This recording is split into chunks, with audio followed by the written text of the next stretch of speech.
The night Sloane Mercer made her promise, the room full of powerful people laughed, quietly, politely, the way powerful people laugh when they believe something will never happen. The Grand Meridian Hotel in Charleston, South Carolina was dressed in its finest that evening. 300 guests filled the ballroom. Senators and surgeons, tech founders and real estate magnates, all gathered beneath chandeliers that cast a warm, honey gold light over a room that smelled of expensive perfume and fresh roses. The annual Children's Education Gala was the most prestigious event on the city's social calendar, and everyone who mattered had made sure to be seen inside it. The conversations were polished, the smiles were practiced, and at the center of it all, near the edge of the mahogany stage, stood a woman who commanded every eye in the room without asking for a single one. Sloane Victoria Mercer was 42 years old.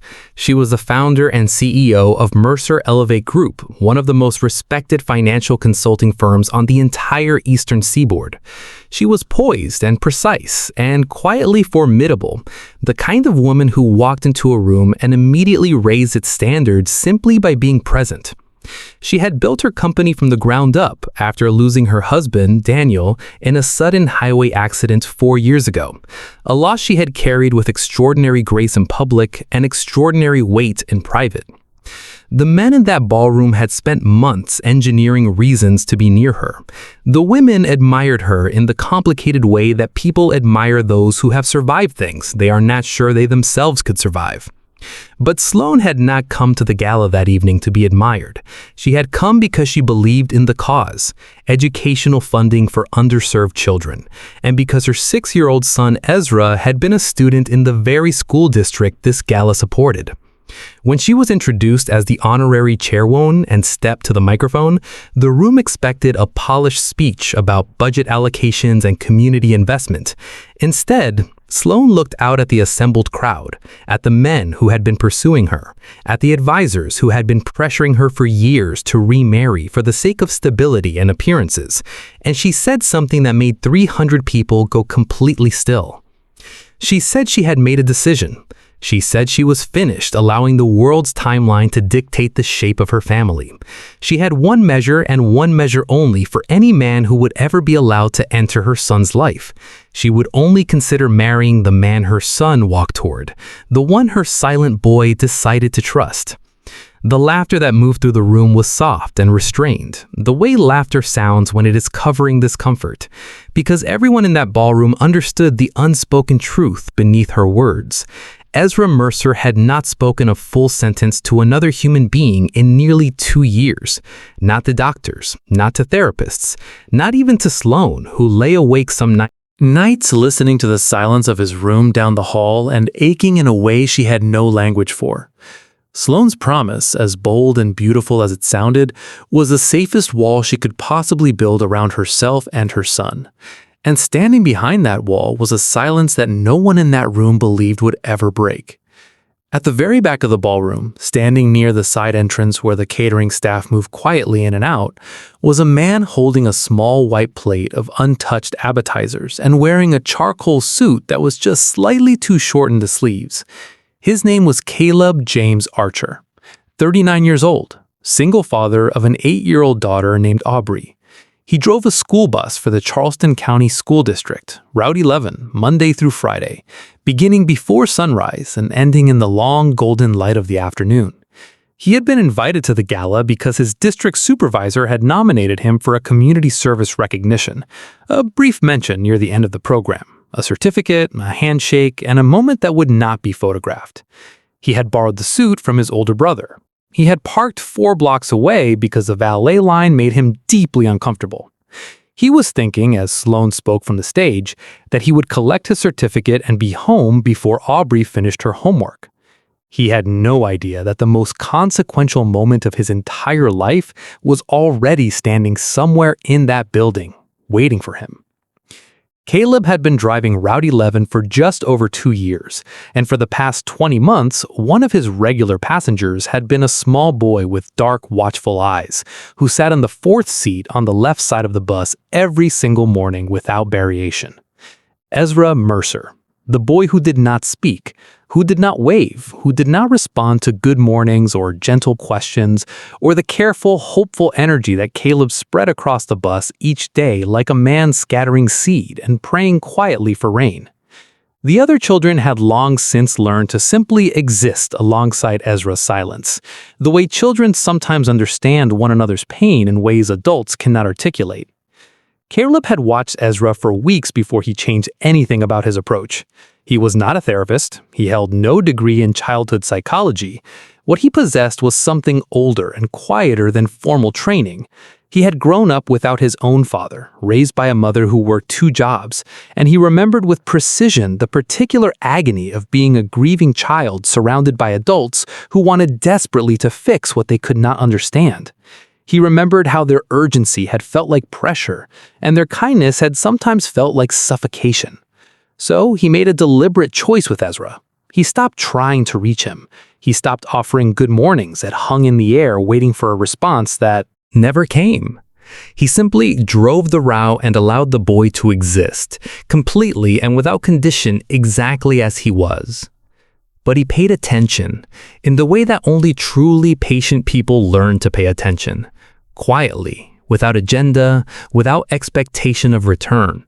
He noticed that every morning when Route 11 rolled slowly past a pale yellow house on Clover Ridge Lane, a golden retriever named Biscuit would come sprinting to the chain link fence and run alongside the bus with a joy so pure and uncomplicated that it seemed to belong to a different world entirely.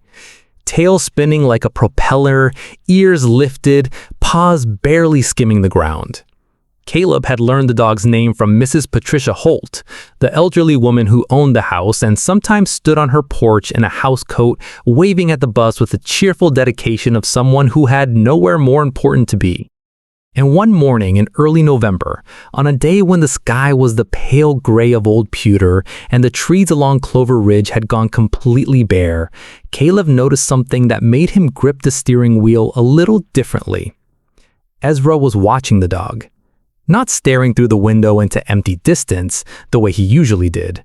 Watching. His small body had shifted almost imperceptibly toward the glass. His dark eyes were tracking Biscuit's run with something in them that Caleb had never seen there before.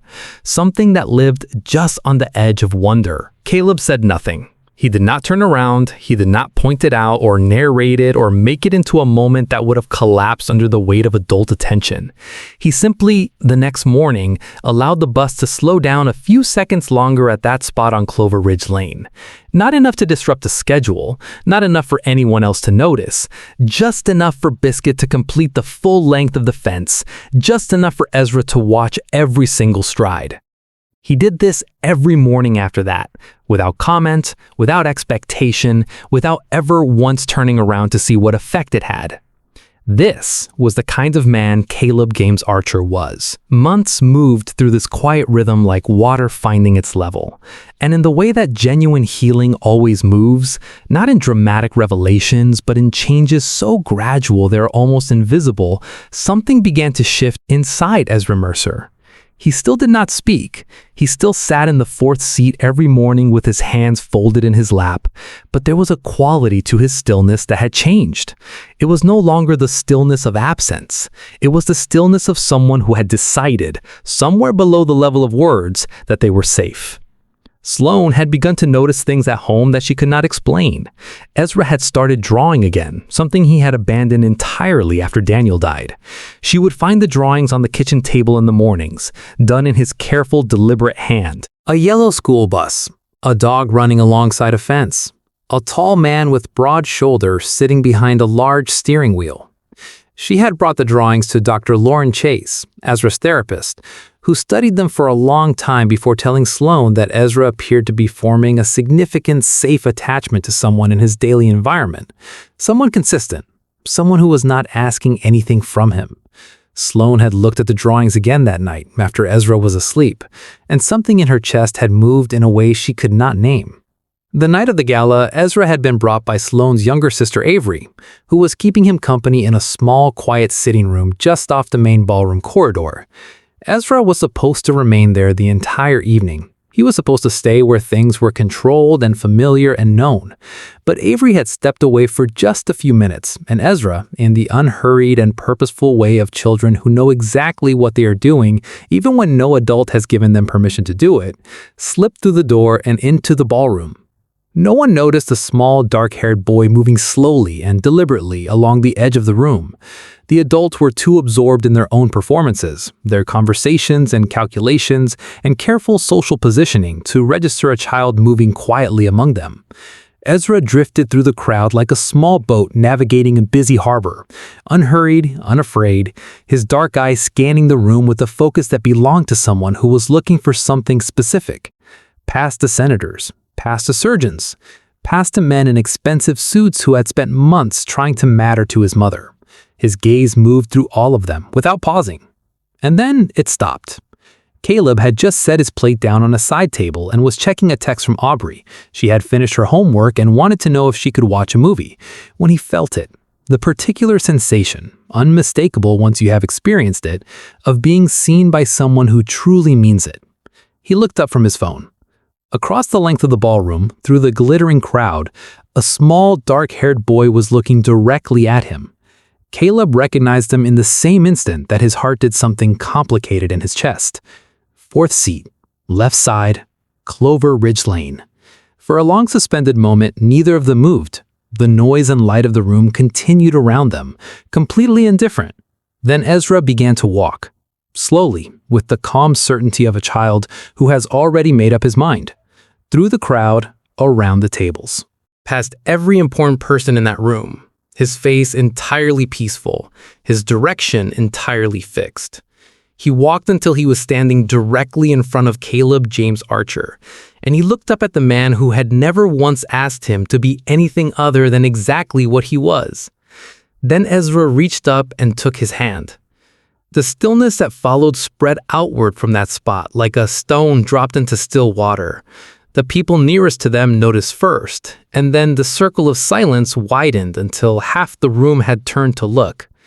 Avery came through the side door at a near run, her face pale with alarm, and stopped so suddenly when she saw Ezra that the woman beside her reached out to steady her.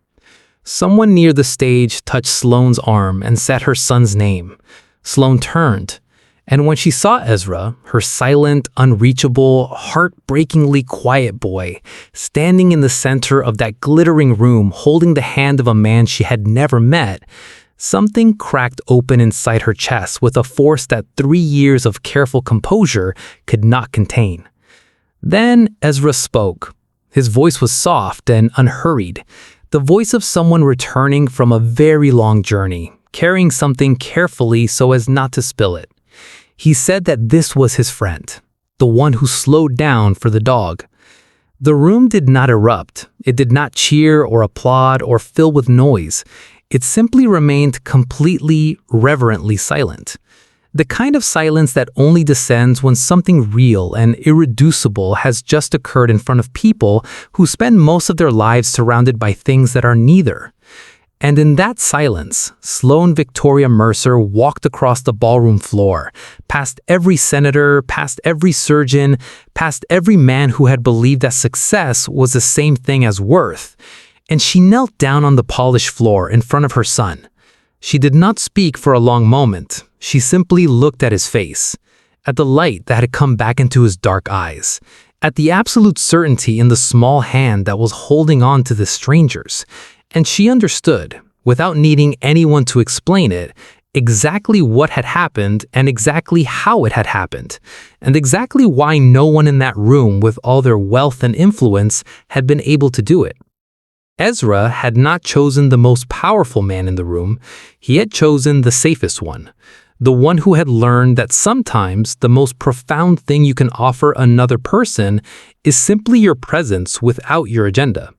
The one who had slowed down, without fanfare, without expectation, at a chain-link fence on Clover Ridge Lane every single morning because a silent boy had once looked at a running dog with something that resembled hope. Caleb stood very still because he was not entirely certain what was happening around him, and he did not want to do anything wrong. But when Sloane finally looked up at him, her eyes bright with tears and her expression carrying something that existed in the sacred space between sorrow and gratitude, she introduced herself quietly. He told her his name. She said she thought she knew who he was now, that the drawings made sense. He did not fully understand what she meant, but he nodded because Ezra was still holding his hand, and that felt like the only thing in the room that truly mattered. In the months that followed, nothing moved with haste. Sloane was not a woman who made reckless decisions, and Caleb was not a man who assumed things that had not been genuinely offered. But Ezra continued to heal in ways that left Dr. Lauren Chase quietly astonished, and brought Sloane to tears on more evenings than she could count. Words returned to him slowly, the way light returns after a long winter. Tentative at first, then steadier, then warm and continuous. Caleb and Aubrey began joining Sloane and Ezra for Saturday morning breakfasts, and Aubrey taught Ezra how to play chess on a board she had painted herself. And one cool October afternoon, Caleb fixed a broken latch on Sloane's back gate without being asked, and Ezra stood beside him the entire time, handing him tools with the focused reverence that small boys reserve for men they have quietly decided to love. The world did not mark any of this with ceremony. There was no announcement, no headline, no ballroom full of witnesses for the ordinary sacred moments that built this life. The pancake mornings and the chess games and the fixed latch and the slow drives past Clover Ridge Lane where Biscuit still ran the fence every morning with undiminished joy. But those ordinary moments were the real story. They always had been, because the truth that room full of powerful people had never understood was simple and ancient and more durable than any of their influence. Healing does not respond to wealth or performance or carefully engineered impressions. It responds to presence, to patience, to the kind of faithful, undemanding consistency that shows up every morning and asks for nothing and gives everything, and slows down at a fence because a boy's eyes came briefly alive, and that felt like enough reason. Caleb James Archer had not set out to change a life. He had set out to drive a bus route, but he had done it with such quiet dignity and such genuine care that a child who had gone silent found in him the one thing no doctor could prescribe and no amount of money could purchase: a reason to speak again. And in giving Ezra back his voice, he had given Sloane back her hope. And in time, in the slow, honest, unrushed way that things built on real foundations are always built, he gave them all something that none of them had dared to say out loud for a very long time: a home. If this story reached something inside you, if it reminded you that the quietest acts of faithfulness are often the most powerful forces in the world, then you are exactly the kind of soul this channel exists for. Subscribe to the Kind Soul Stories right now and ring that bell, because every week we bring you stories of ordinary people doing extraordinary things in the most quietly beautiful ways. You do not want to miss a single one. Share this story with someone who needs to be reminded today that they matter, that being seen by even one person can change everything, that love, real love, almost always begins in the smallest and most unhurried moments. What is the significant educational and other value in this story? This story carries meaning on several important levels. It portrays childhood trauma and selective mutism with honesty and compassion, showing that children who have withdrawn from the world do not need to be pressured back into it. They need safe, consistent, non-demanding presence. It models a form of emotional intelligence in Caleb that is available to anyone regardless of education or income, demonstrating that attentiveness and patience are forms of profound care. It challenges the cultural equation of worth with wealth, offering instead a portrait of quiet dignity found in humble and faithful daily work. For American audiences, it speaks to enduring values of loyalty, steadfastness, and the belief that love is constructed through small repeated choices rather than grand gestures. And for any viewer who has ever felt invisible or overlooked, it offers the gentle and deeply felt reassurance that being truly seen by even one person is enough to bring a soul back to life.